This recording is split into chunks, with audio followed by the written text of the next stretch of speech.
the fight against COVID-19 pandemic. Exactly what's happening on the ground. Now, of late, there have been reports of reinfection, that is, some COVID-19 patients who have recovered from the first wave of infection have been reinfected with the virus. Now, we'll try and find out what exactly might be the reasons there, what it should convey in terms of our immunity against COVID-19 and also how antibodies work. We're joined by a distinguished panel of guests here. Let me first introduce them to you, beginning with Professor N.K. Ganguly. He is the former Director General of Indian Council of Medical Research, that is ICMR. We're also joined by Dr. Nishant Kumar, consultant and ophthalmologist with the Hinduja Hospital in Mumbai, somebody who has done a study on this aspect with the health workers. And we are also joined by Dr. Sanjay Rai, Professor of Community Medicine at AIIMS, New Delhi. Let me begin with you, Professor Ganguly, and let's first try and put things in perspective for our viewers here, because our knowledge with respect to COVID-19 virus and how it works, that's SARS-CoV-2 virus, is obviously expanding with every passing day. We get to understand and know the virus a bit more. That also brings in focus the aspect of reinfection and how antibodies work. So what's the situation? What's the latest in terms of what we know about this particular virus, the way it infects us or reinfects us? Actually, Sanjay, the virus infects us through a receptor which is known as ACE2 receptor. But this COVID-2, it has a protease which creates a new area, opens a new area in the spike protein, which also reacts with the membranes, with the clathrin and other adhesive molecules. It enters through two mechanisms within the cell, and it creates tremendous perturbation there. We don't know whether there is a latency or not in this, but they may stay there. But it is seen as a foreign particle, and our body launches an immune response to this. There are two kinds of immune response. One is humoral, which is the antibodies. Antibodies are IgM, IgG, IgA, IgE, IgD, etc. IgM is the first antibody which develops and which shows a recent infection. IgG comes after that. It remains for some time. IgA is one of the antibodies which prevents the virus entry or entry of the antigens into the system, and it can withstand the intestinal proteases, whereas IgE is the allergic antibody. So essentially, we have largely depended for COVID infection from the interpretations of the IgM and IgG antibody, sometimes IgA antibodies. So all our test systems detect IgM and IgG, and some detects IgG alone. The antibodies, as we have been discussing, initially it was shown that if you have an antibody, then you are perhaps protected. That was a false notion. And the immunity passport which Germans and others started really didn't work. Antibody only show that you have been infected in the past. IgM stays for a very short period. So if you are lucky, you can get IgM and can detect that it is a recent infection. But there are neutralizing antibodies. Neutralizing antibodies actually protect, and T-cell immunity, which is cell-mediated immunity, also protects. So neutralizing antibody fall very sharply. It reaches peak and then it falls during natural infection. It falls very, very sharply. And IgG, etc. also fall much sharper than the other influenza and other infections. So that has the worrying point over there, that how are we protected in this? So two major classic reinfections, one in Hong Kong and another in Nevada, were investigated very closely. The Hong Kong one, after the second infection, because now we can sequence, we can know that what is the virus. So there are 7 clades of virus with mutations. So the Hong Kong one created very mild infection on a second infection. So we said that nothing to worry. If you had one infection, if you have reinfection, don't worry. It will have a milder version of infection. But Nevada one showed full-blown second infection, full-blown infection. So when they sequenced that, they found that there is a strong mutation over there. And this mutation makes it a new virus. And so it can, even if there are remnant antibodies, it will infect.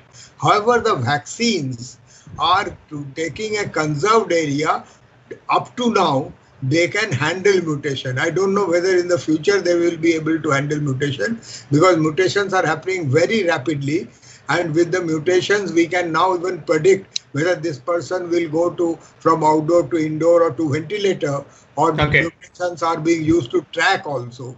So at this given moment, this is the state of art.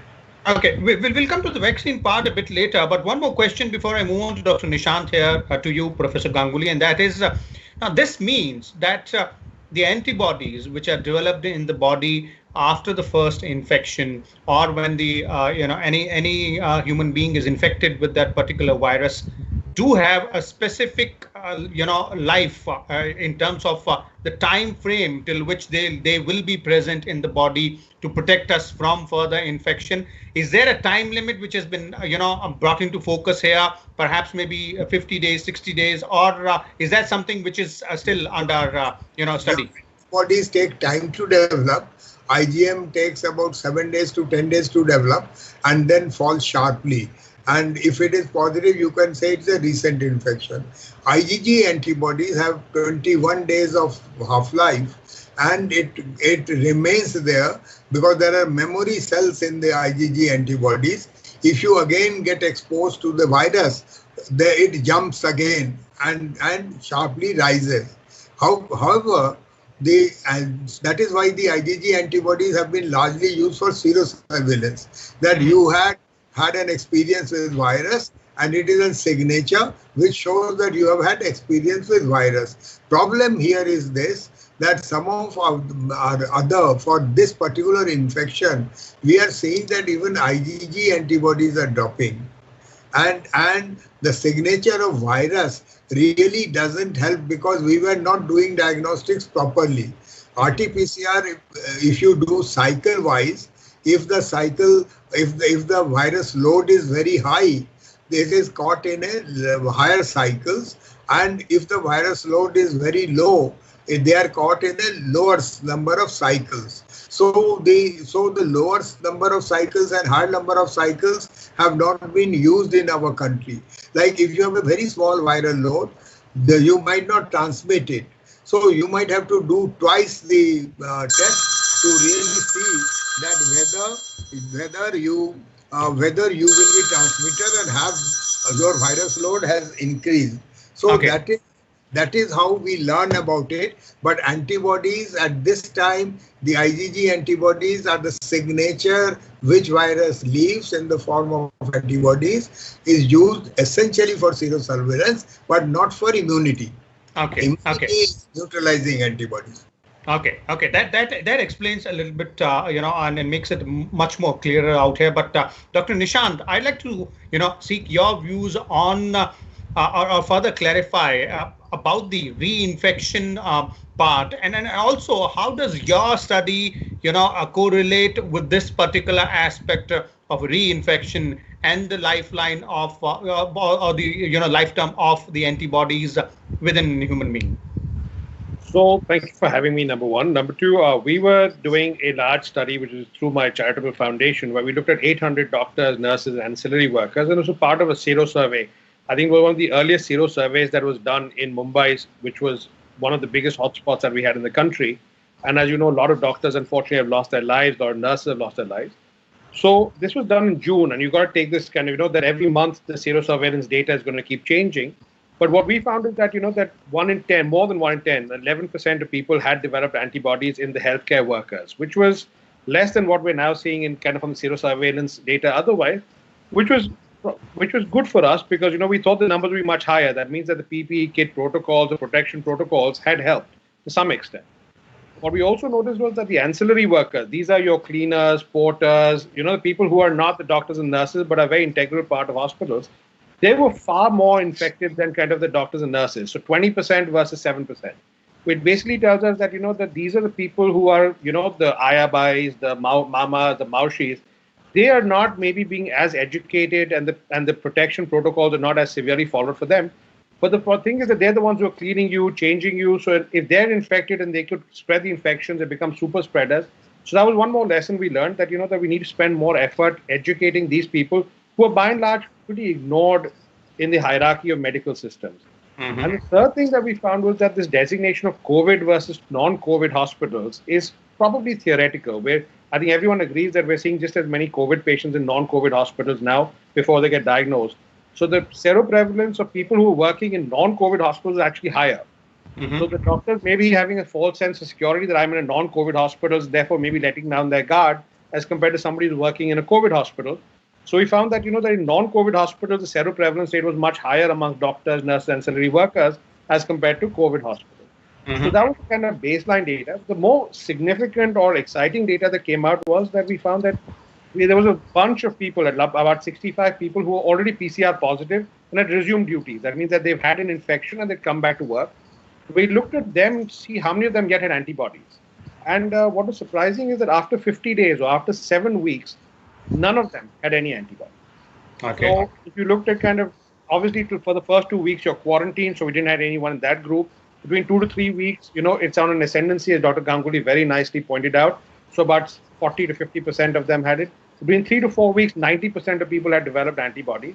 But then you see a very sharp drop. You see that, between weeks 4 to 7, it comes down to 40%, then comes down to 20%. And after week 7, we had 28 people in that group, which is quite a big number if you look at the studies published so far. But none of them had antibodies, which basically means there's a very rapid decay of antibodies happening. And the antibodies are dropping down to non-detectable levels. Now, you've got to understand that we use the Roche kit, which is a commercially available kit. This is not a research kit. This is something that you can go and get in your kind of normal pharmacy or normal laboratory. But they look at all antibodies, IgG, IgM, and IgG, total antibody. But we found that none of them had antibodies. Now, the significance of that, I think, is twofold. Number one, Dr. Sanjay will be able to help us more. But when you're looking at vaccines, how do you measure immunity and what is it generating? You normally measure antibodies. Research labs are able to look at T-cell immunity and look at how effective it is. But for normal kind of labs at the moment, your antibodies is the only thing you have. So the antibodies drop very sharply. Okay. And that's why we're now seeing that this reinfection rate, whether that has something to do with it or not, we don't really completely understand. What is all the mutations which are causing it, we don't completely understand. But we know one thing for a fact, that all those people who are going out saying, I've had COVID, so I don't need to worry because I've got antibodies. Well, after 50 days, you don't have those antibodies. So for what it is worth, you thought that you were kind of protected. And ICMR called their test also the COVID kavach. Unfortunately, it's a temporary kavach. It's not the current kavach which would give you immortality. It's a kavach which after 50 days just disappears. So I think we need to just be aware about that. So those are the significant findings.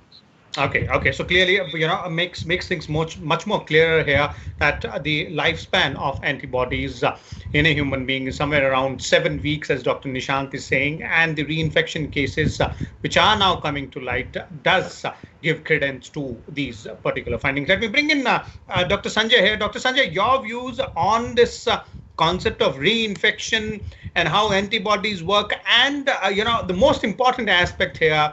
How would it, change our strategy or our perspective with respect to the public health? This SARS-CoV, we all know this SARS coronavirus 2 is only 8 to 9 month old virus. So we have very limited knowledge about, this is the fact, about this virus, about the overall the duration of protection, etc., all this. But whatever knowledge we have globally and also from India, I will discuss one by one.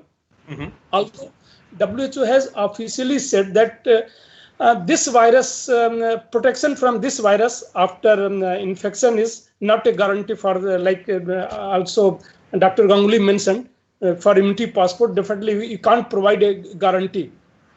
So that's why they denied, don't provide a guarantee that if you are completely. But whatever evidence we have, like globally more than 2.5 crore people have already been infected with this virus. more than 8.5 lakh have died already, right? There are very few cases of reinfection. Like if you recall, during May month, a few cases from South Korea. They reported around 80 to 90 cases. Then few from the China also reported few cases. But finally, we found that they were not the live virus. They were the debris of the disease RNA virus, and they detected that. So through RT-PCR, you can detect. Otherwise, see this huge number, 2.5 crore, 25, more than 25 million people have already this infection, and majority have recovered. And see the second wave, infection will occur. Then there will be multiple waves. The second waves occurred where you forcibly contain this virus. So through lockdown or various other non-pharmaceutical interventions, not through the natural infection, like Dharavi, we control the natural infection rate is more than 50%. Newark, right? So we are not seeing any second wave. Even Mumbai is very closer to this herd immunity. Almost 40% people are already infected last week. So based on all this, I can say that this virus is only 7 to 8 months. So up to this period, that means 6 to 7 months, we are protected. Our majority of us are protected. But see, this like IgG level, there are various way of immunity. It's a very complex mechanism. Immunity is very complex mechanism, body's mechanism. So there are humoral immunity and cellular immunity. This IgG is a humoral immunity, and we are detecting this only. So even after 7 weeks or 8 weeks or 10 weeks, suppose if its level is declined, we can't say that we are not protected, right? Our cellular immunity may playing a role. There are various other diseases where cellular immunity is only playing role, not the humoral immunity. So whatever evidence we have, I can say that for this period of time, tomorrow we may change our stand. That no, there is no guarantee that after, but at least for 6-7 months we are protected. Yeah. Okay. So what you're saying here is that it's neither a black and not a white sort of black and white sort of situation. We need to understand this much further. Perhaps more studies might throw some more light. But that's the lifespan of the antibodies. But even after that particular lifespan, the immunity might still kick in. But then this does not take away the caution here, and that caution is that we cannot consider it as granted, that we are immune to it if we are infected once. That's one part. Second part, which Professor Ganguly started, spoke about in his initial response. I'd like to come to that because that's really, really important. How these new developments, that is, reinfection cases, are getting to know in more detail about how immunity or antibodies work. How will this affect the development of a vaccine, the COVID vaccine, which is being worked upon? There are several vaccine candidates which are being worked upon, because mutation is a very, very important angle here. Professor Ganguly, let's begin with you. Yes, Vishal. Actually, what has happened that now there are about 7 to 8 clades which are circulating around the globe. And some of these clades have distinct signature, European clade or Chinese clade, and now we have Indian clades also. And we know that some of them can infect very mildly, the others can infect, cause a very severe infection. But these are separating and mutating. And some of the small mutations which we had been ignoring are also coming to be very, very important. So when we are that is why whether it is influenza virus and whether it is a COVID virus, as Sanjay ji was saying, normally it is 6 to 7 months the antibodies protect, and every year you have to vaccinate, and sometimes you have to change the strain also as it is found in influenza virus, and WHO provides this advice based on the surveillance.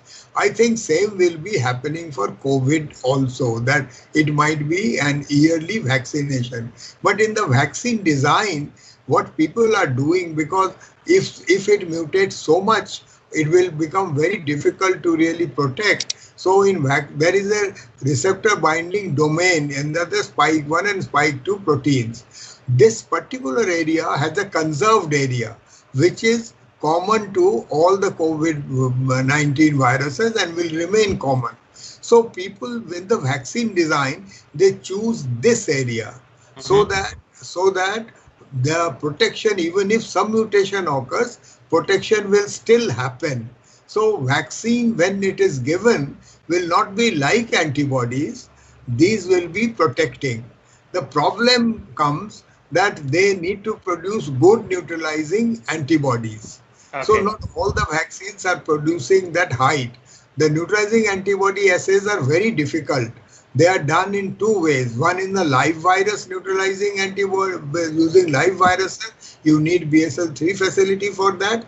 The other one are the host cell assays. And these complex assays then give the height of neutralizing antibodies. So neutralizing antibodies fall sharply. So even the vaccine will not be an answer, that it will not be there. So at least in the vaccines, we will know these only when the phase 3 is completed. We will know more about the safety. We will know more about the protection, efficacy. If we give a vaccine without fully knowing its efficacy and safety profile, it will be disaster of a magnifying proportion, because very large number of people do not believe in vaccine. In India, in other countries, there is an anti-vaccine lobby which has been fighting against measles vaccine and other vaccines, even going to Supreme Court with petitions. So if the vaccine doesn't work, then there will be an explosion in the anti-vaccine sentiment, and it will be very difficult to really overcome that. So what I will say, that we should not race towards a vaccine. The public health measures, which Sanjay Rai knows much better, the wearing of the masks, the social distancing, washing of the hands and sanitation, and behavioral changes, so that people do not become cocksure. Like if they take vaccine and they become cocksure, I need not do social distancing, I should not wear mask and others. It will be another disaster.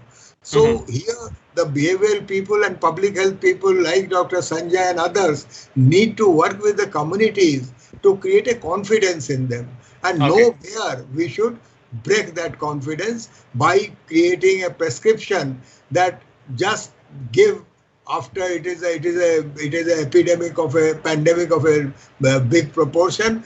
After phase 2, just give the vaccines as the Russians have done. I will not do that for our country if I have any advice giving capacity. Okay. We'll come to Dr. Sanjay on those aspects which you pointed out, Professor Ganguly, and we'll definitely take his concluding comment there. But before that, Dr. Nishant, your views on this entire issue here.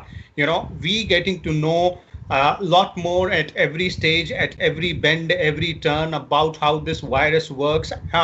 Does that, change the goalpost for our researchers and scientists in achieving the ultimate here, and that is, developing a particular vaccine which is effective against this particular virus? I think, one of the very learned people said that the more research that's done on this vaccine, the less I know about it, So I think we were very sure about things in January, February, March, and then the research started coming out and we said, oh God, this is not the way it works. So I think the more research I've done, I think we have to be humble and say the less I understand it, that means the more hard I have to work to be able to understand it, rather than sticking to my dogma and saying, no, this is what I said first, so I'm going to stick to it.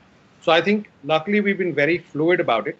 I think the bottom line for your listeners and for people like me, I'm an ophthalmologist, I'm not as smart as Ganguly Saab or Sanjay Saab, is that, that the vaccine is not going to be as quick, as simple, and as simple a solution as people are making out to be. I think the road to the vaccine is yet far. I think if a vaccine comes, you're going to need multiple doses. The vaccine will mutate and you're going to need to grow with it. So I think when they say you're going to have to live with this vaccine for a bit longer, I think the virus is showing up a lot of different things that people believed earlier would work. We were hoping that antibodies would last forever and, they'd be a sure shot. there's really no great way to be able to measure T-cell immunity. So if I, as a person on the street, wants to know, do I have T-cell immunity? Am I slightly protected? I can't go and do that. I don't have a laboratory test readily available to me.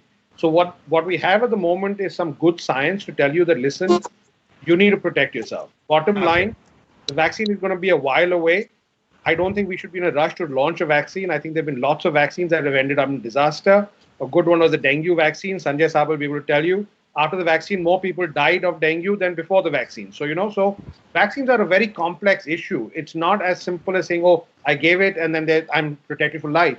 You see so many side effects. I, as an ophthalmologist, see people developing eye problems, blindness, myocarditis, post-vaccine which are routinely available. So we yet have to understand what this vaccine is going to do. I think there's a lot of work ahead. I think the only thing we can be honest and say is that we understand this virus very limited. Globally, there's a lot of effort going on. Until we don't get the answers that we understand, as Ganguly Saab said, social distancing, wearing a mask, not congregating, and not getting cocky about it.